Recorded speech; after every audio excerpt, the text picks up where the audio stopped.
ज्ञान व्यापी की साधना के लिए, दुर्भाग्य से वो ज्ञान व्यापी आज लोग उसको दूसरे शब्दों में मस्जिद कहते हैं, लेकिन वो ज्ञान व्यापी साक्षात विश्वनाथ ही है।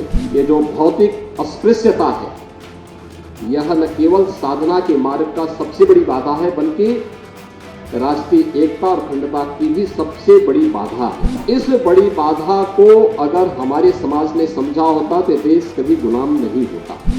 आचार्य शंकर जब अपने अद्वैत ज्ञान से परिपूर्ण होकर के आगे की साधना के लिए वे काशी में आए,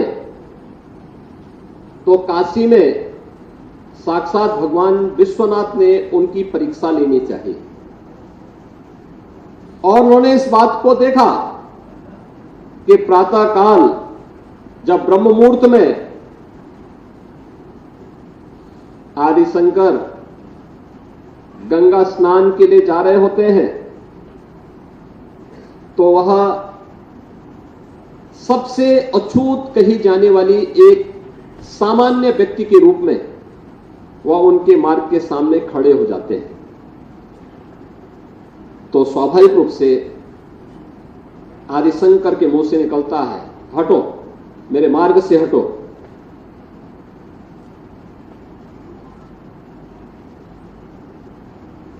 तो सामने से जो चंडाल होता है वह एक प्रश्न पूछता है कि आप तो अपने आप को अद्वैत ज्ञान के मर्मज्ञ मानते हैं, आप किसको हटाना चाहते हैं? आपका ज्ञान क्या इस भौतिक काया को देख रही है, इस भौतिक काया के अंदर बसे हुए ब्रह्म को देख रही है? अगर ब्रह्म सत्य है तो जो ब्रह्म आपके अंदर है वही मेरे अंदर भी है, और इस ब्रह्म सत्य को जान करके अगर आप इस ब्रह्म को ठुकरा रहे हैं तो इसका मतलब आपका ये ज्ञान सत्य नहीं है। तो उन्होंने, वही भौचक थे, एक चंडाल के मुंह से इस प्रकार की बात। उन्होंने कहा कि आप कौन हैं, मैं जानना चाहता हूं। उन्होंने कहा कि जिस ज्ञान व्यापी की साधना के लिए, दुर्भाग्य से वो ज्ञान व्यापी आज लोग उसको दूसरे शब्दों में मस्जिद कहते हैं, लेकिन वो ज्ञान व्यापी साक्षात विश्वनाथ ही है। जिस ज्ञान व्यापी की उपासना के लिए आप केरल से चल करके यहां आए हैं, मैं उसका साक्षात स्वरूप विश्वनाथ हूं।